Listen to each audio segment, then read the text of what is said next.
For a long time, I thought I had my money figured out. Things were organized. Nothing was wrong. But managing money still felt heavier than it should. In this video, I'm going to explain why my financial systems worked and why they eventually stopped. Not because I failed and not because the systems were bad, but because life changed. I look at money the same way I look at systems in general. And one pattern shows up over and over. The systems that need the most attention are usually the most fragile. So let's start with why those systems worked in the first place. Pillar 1. Why the system worked at first. At the beginning, my systems felt easy, effortless even. When life is calm, it's easier to carry small frictions. Things feel like they're working, mostly because you have the mental space to make them work. Psychologists talk about something called mental or cognitive bandwidth. It's basically how much thinking space you have for decisions, follow through, and remembering things, and it's finite. When that space is roomy, you compensate without noticing. You remember, you stay on top of things, you push through small annoyances without much thought. I was checking accounts regularly, tracking things closely, making small decisions without resistance. Nothing felt overwhelming because nothing else was competing for my attention. I felt motivated and I had the luxury of motivation because I had room for it. Pillar 2. What the systems were costing me. So even when things were working, something felt off. Humans don't lose discipline, we lose capacity. There's a name for this pattern: decision fatigue. Every small money decision pulls from the same mental battery. Checking, categorizing, redeciding things you've already decided. You're not really failing. The system is asking you to pay a toll you can afford on a busy Tuesday. I'd skip a check-in, then another, then avoid opening an app altogether. Not because I didn't care, but because it felt like one more thing asking for my energy, which I didn't have. The cost wasn't money. It was how often I had to think about it. Once I paid attention to how my days actually felt, it became obvious. Money systems were asking me to decide far more often than I realized. Small check-ins, tiny adjustments, tiny judgments here and there, constant mental confirmations.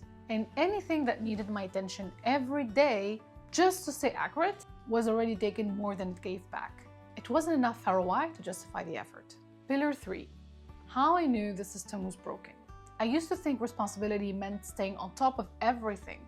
Everything technically worked until life got fuller and busier.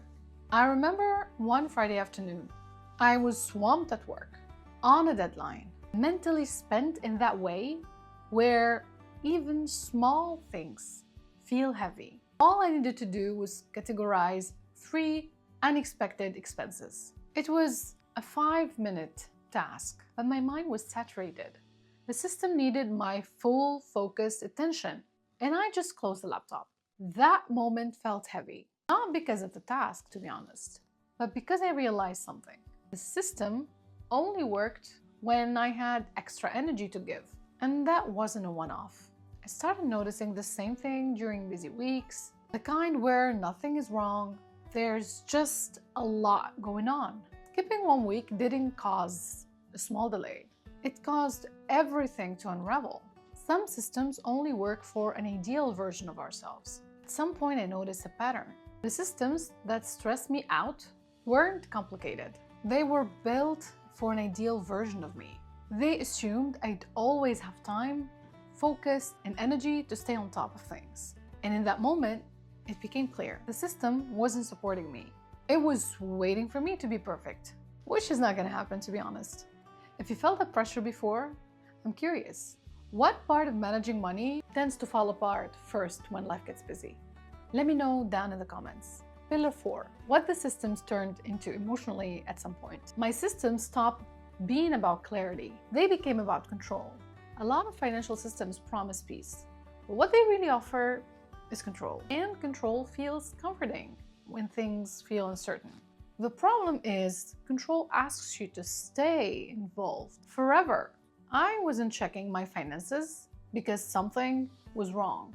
I was checking because It made me feel safer. More visibility, more data, more reassurance. But the reassurance never lasted. Monitoring felt like safety, but it wasn't. For a long time, I thought staying close to my money meant I was being responsible. But I started to notice something uncomfortable. The systems that made me feel safest were the ones I watched the most. And they were also the ones that made me the most anxious. If I had to keep checking just to feel okay, that wasn't clarity. It was control masked as peace. And it was not sustainable.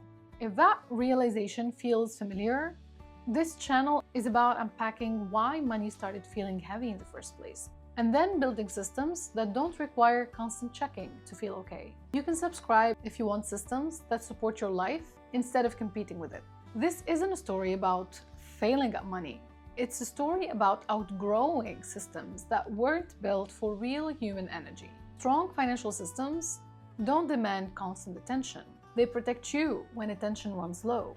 That's what changed everything for me, not trying harder. And if that resonates, designing quieter systems that can actually hold, the logical next step is to see them in action.